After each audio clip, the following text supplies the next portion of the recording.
New Zealand series সহজ হবে না, চ্যালেঞ্জের মুখে পড়বে টাইগাররা বলেছেন সাবেক অধিনায়ক আমিনুল ইসলাম বুলবুল। আইসিসির কর্মকর্তা হিসেবে ওই অঞ্চলে কাজ করছেন বুলবুল। সেই অভিজ্ঞতা থেকেই তার মনে হয়েছে এই ট্যুরে টাইগারদের রেজাল্ট ভালো নাও হতে পারে, তবে এমন কন্ডিশনে তরুণ ক্রিকেটাররা নাকি আরো পরিণত হবে। সাইফুল রূপকের রিপোর্ট।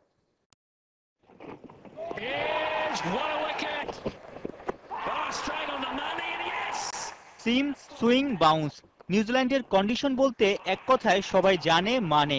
র্যাঙ্কিং এর সেরা সেরা দলগুলো কিউইদের মাঠে গিয়ে নাস্তানাবুদ হয়েছে। টানা ব্যাটিং ব্যর্থতা নিয়ে সিরিজ শেষ করার রেকর্ডও এশিয়ার দেশগুলোর নেহায়েত কম নয়।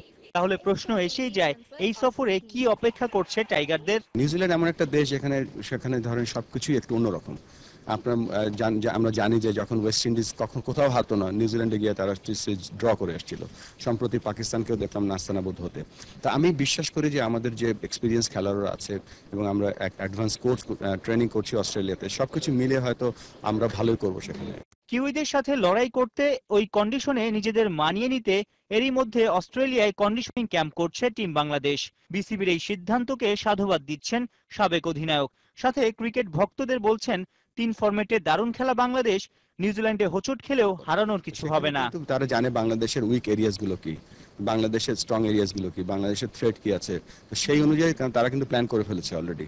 তো সেই প্ল্যানটার বিরুদ্ধে আমরা কতটুকু ডাবল প্ল্যান করছি বা রিটার্ন প্ল্যান করছি, সেটা হচ্ছে বড় একটা ব্যাপার। 26 ডিসেম্বর বক্সিং ডে ওয়ানডে দিয়ে শুরু বাংলাদেশের নিউজিল্যান্ড সফর। সাইফুল রূপক, 71।